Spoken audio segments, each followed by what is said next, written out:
Diesel मिलता है, petrol 30-32 रुपए में मिलता है, उसको आप 90 से 100 रुपया बेच रहे हो। आपके बाप का राज है क्या कि लूटोगे, खाओगे, खुद 15-15 लाख के सूट पहनोगे और किसान है उसके तन पे कपड़ा नहीं है, मजदूर के तन पे कपड़ा नहीं है, आप घूम रहे हो वहां 36 तरह के व्यंजन खा रहे हो, वो सूखी रोटी खा रहा है। और किसान ने अगर पिज्जा खा लिया तो उसको सोशल मीडिया पर चलाते हो, पिज्जा क्यों खा लिया? क्योंकि भाई आपको ही अधिकार है पिज्जा खाने का, आपको ही अधिकार है कूलर में सोने का, आपको ही अधिकार है एसी में रहने का, आपको ही अधिकार है पैंट शर्ट पहनने का। आपके बाप दादा ही लेके आए थे क्या प्रॉपर्टी? आपके तो मैं चाय बेचने वाला था। नरेंद्र मोदी जी को भी यह अहंकार नहीं रखना चाहिए।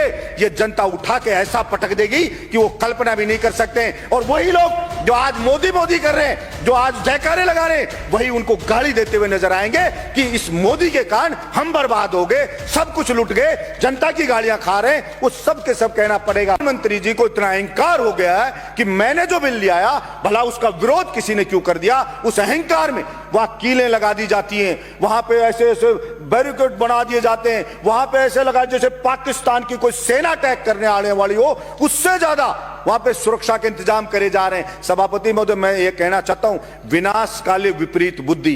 किसी भी राजा का विनाश आ जाता है ना, विनाश आ जाता है, तब वो इस प्रकार का एक्ट करता है कि मैं जनता की मांग को नहीं सुनूंगा, मेरा करना है जो कर लीजिए। चाणक्य ने भी कहा है कि अगर वास्तव में जनता विरोध में आने लगे, जब वास्तव में राजा को लगे कि सड़क पे जनता उतरने लगी है, तो उस अहंकारी राजा को तुरंत उनकी समस्याओं को ध्यान में रख करके समाधान करना चाहिए, वरना जनता उसको उठा के कुर्सी से मोदा पटक देगी। ये उस राजा को ध्यान रखना चाहिए।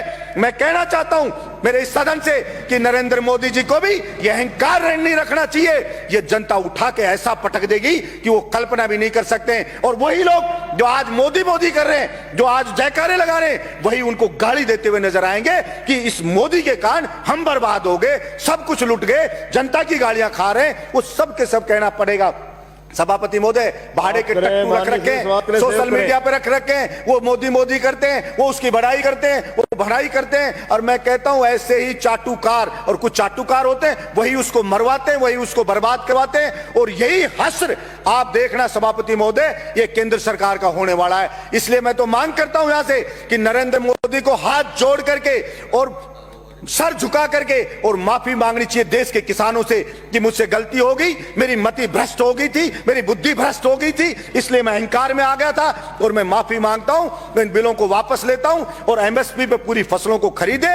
और जो डीजल पेट्रोल पे टैक्स लगा रखा है दुनिया भर का, सभापति महोदय, जो डीजल मिलता है, पेट्रोल 30-32 रुपए में मिलता है, उसको आप 90 से 100 रुपया बेच रहे हो। आपके बाप का राज है क्या कि लूटोगे, खाओगे, खुद 15-15 लाख के सूट पहनोगे और किसान है उसके तन पे कपड़ा नहीं है, मजदूर के तन पे कपड़ा नहीं है, आप घूम रहे हो वहां 36 तरह के व्यंजन खा रहे हो, वो सूखी रोटी खा रहा है। और किसान ने अगर पिज्जा खा लिया तो उसको सोशल मीडिया पे चलाते हो, पिज्जा क्यों खा लिया? क्योंकि भाई आपको ही अधिकार है पिज्जा खाने का, आपको ही अधिकार है कूलर में सोने का, आपको ही अधिकार है एसी में रहने का, आपको ही अधिकार है पैंट शर्ट पहनने का। आपके बाप दादा ही लेके आए थे क्या प्रॉपर्टी? आपके तो मैं चाय बेचने वाला था।